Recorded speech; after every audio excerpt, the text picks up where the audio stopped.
আজকে এখানে আমরা আলোচনা করব এমএসসি ফাইনাল ইয়ারের অপারেশন রিসার্চ সাজেশন নিয়ে। অনার্স ফাইনাল ইয়ারের অপারেশন রিসার্চ সাজেশন নিয়ে এখানে আমরা আলোচনা করব। তবে এখানে প্রথমত আমি একটা কথা বলে রাখি, অপারেশন রিসার্চে আপনাকে যদি ভালো করতে হয় বা আপনি যদি ভালো করতে চান, সেক্ষেত্রে আপনাকে অবশ্যই ম্যাথ পার্টে বেশি জোর দিতে হবে এবং বেসিক বিষয়গুলো ক্লিয়ার রেখে ম্যাথ পার্টটাকে ভালো করে বুঝতে হবে। এই সাবজেক্টে আপনি কোনো নির্দিষ্ট ম্যাথকে কমন হিসেবে ধরতে পারবেন না, আপনি এখানে নিয়মটাকে বুঝতে হবে। সহজ বিষয় হচ্ছে এটা। তো এখানে অপারেশন রিসার্চের কিছু উপপাদ্য আছে বা কিছু ছোটো ছোটো প্রশ্ন আছে যেগুলো সাধারণত আসে পরীক্ষাতে। তো প্রথমে দেখেন কর্মকৌশল গবেষণার বৈশিষ্ট্য, কর্মকৌশল গবেষণার প্রয়োজনীয়তা, এগুলো চেষ্টা করে রিডিং করে নেবেন। অপারেশন রিসার্চ সমস্যাসমূহের শ্রেণী বিভাগ, তারপর আছে আপনার অপারেশন রিসার্চ সমস্যাসমূহ সমাধানে যে কৌশলগুলো আমরা ব্যবহার করি, এগুলো খুবই ছোটো ছোটো প্রশ্ন, এগুলো একটু দেখতে হবে। তারপর দেখেন dual simplex method, big M method, standard form, এইগুলো জাস্ট আপনি নিয়ম দেখবেন। এখানে এগুলাতে আসলে দেওয়ার মতো কিছু নাই। তারপর রয়েছে ডুয়েলিটি। সো এই বিষয়গুলো আপনাকে জাস্ট বেসিক বিষয়গুলো দেখতে হবে। তারপর এখানে আমি কিছু প্রশ্ন দিয়ে রেখেছি, যেগুলো আপনারা একটু জোর দিয়ে দেখবেন। এগুলো হচ্ছে একটু বেশি গুরুত্বপূর্ণ প্রশ্ন। এখানে ক্রস চিহ্ন দেওয়া আছে, মানে এই না যে এটা আপনাদের জন্য ইম্পর্টেন্ট না, এটা আগের ক্রস দেওয়া ছিল, এটা অবশ্যই আপনাদের জন্য ইম্পর্টেন্ট। তো এখানে দেখেন আরও প্রশ্ন দেওয়া আছে, প্রশ্নগুলো জাস্ট একটু দেখে নেবেন। এখন আসেন ট্রান্সপোর্টেশন প্রবলেমের মধ্যে এই থিওরামটা খুবই গুরুত্বপূর্ণ। আমাদের সময় এটা 4 মার্কসে এসেছিল, বাট এটা 10 মার্কসের প্রশ্ন। এই ট্রান্সপোর্টেশন প্রবলেমের এই প্রশ্নটা আসার সম্ভাবনা খুবই বেশি, এবং এই টপিক্সের একটা ম্যাথ সাধারণত প্রতি বছরই এসে থাকে। তো এই ভিএএম মেথড অথবা এই মেথডের যে ম্যাথগুলো আছে সেগুলো দেখবেন। যেমন এখানে নর্থ ওয়েস্ট কর্নার মেথড আছে, এটা আমাদের সময় এসেছিল। তারপর এখানে দেখতে পাচ্ছি স্টেপিং স্টোন মেথডের এই একটা প্রবলেমই যেটা সবচেয়ে বেশি গুরুত্বপূর্ণ এবং আপনাদের আসার পসিবিলিটি বেশি। সো স্টেপিং স্টোন মেথডের এই প্রবলেমটা কোনোভাবে স্কিপ করার সুযোগ নাই। তারপর এখানে আরও কিছু ট্রান্সপোর্টেশন প্রবলেম দেওয়া আছে, এগুলো একটু দেখে নেবেন, এগুলো প্রত্যেকটাই গুরুত্বপূর্ণ। এখন আসেন হাঙ্গেরিয়ান মেথড, এটা হচ্ছে অ্যাসাইনমেন্ট প্রবলেম।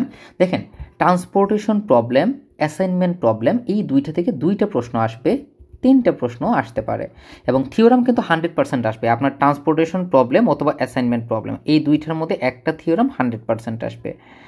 সো ওগুলোকে স্কিপ করার কোনো সুযোগ নেই, এগুলোকে অবশ্যই পড়তে হবে এবং এই টাইপের ম্যাথগুলোও দেখতে হবে। যেমন এখানে দেখেন, এখানে আপনার অ্যাসাইনমেন্ট প্রবলেমের একটা প্রবলেম এখানে আমরা সলভ করেছি, তারপর এখানে আরেকটা প্রবলেম আছে, এগুলো আপনাকে পড়তে হবে। এখন এখানে দেখেন অপারেশন রিসার্চে আরও কিছু থিওরাম আছে, এটা পড়তে হবে। যেমন n সংখ্যক শীর্ষ বিন্দু বিশিষ্ট যে কোনো ট্রিতে n-n সংখ্যক ধার বিদ্যমান, পড়তে হবে ডেফিনেটলি। তারপর দেখতে পাচ্ছি গরিষ্ঠ প্রবাহ সমস্যার যে অ্যালগোরিদম, এগুলো পড়তে হবে। ডিসকাসড অ্যালগোরিদমের এই প্রবলেমটা দেখবেন ভালো করে, 4 মার্কসের জন্য খুবই গুরুত্বপূর্ণ। তারপর এই যে প্রবলেমটা আমরা দেখতে পাচ্ছি যে পথ নির্ণয় করা এবং এটার যে শর্টেস্ট পাথ নির্ণয় করা, সেটা আপনাকে দেখতে হবে, 10 মার্কসের জন্য এগুলো গুরুত্বপূর্ণ। তারপরে 7 নম্বর প্রবলেমটা 10 মার্কসের জন্য খুবই গুরুত্বপূর্ণ, এগুলোকে স্কিপ করার কোনো সুযোগ নাই। ব্রাঞ্চ অ্যান্ড ব্রাউন মেথডে এই প্রবলেমটা অলমোস্ট 100% আসবে, মানে এই উপপাদ্যটা, সো স্কিপ করার কোনো সুযোগ নাই। আর পূর্ণসংখ্যিক যে ইন্টিজার প্রোগ্রামিংয়ের যে প্রবলেমগুলো আছে সেগুলোর নিয়ম দেখতে হবে। সো এখানে আমি কয়েকটা প্রশ্ন দিয়ে রেখেছি যেগুলো খুবই গুরুত্বপূর্ণ, যেমন 2 নম্বর আছে, তারপর 4 নম্বর আছে। তারপর আসেন আপনার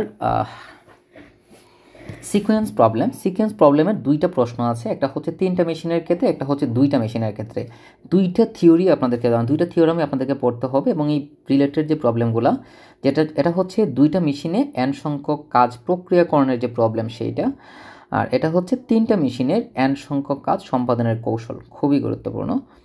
তারপর এখানে কিছু প্রবলেম আছে, যেমন এখানে দেখেন এ বি মেশিন 5টা কাজ করে বিক্রমে সংগঠিত হয়, হোয়াট এভার যা থাকে এগুলো একটু করে নেবেন, এগুলো খুবই গুরুত্বপূর্ণ ভাই, এগুলো স্কিপ করার কোনো সুযোগ নাই। 6 নম্বর প্রবলেম,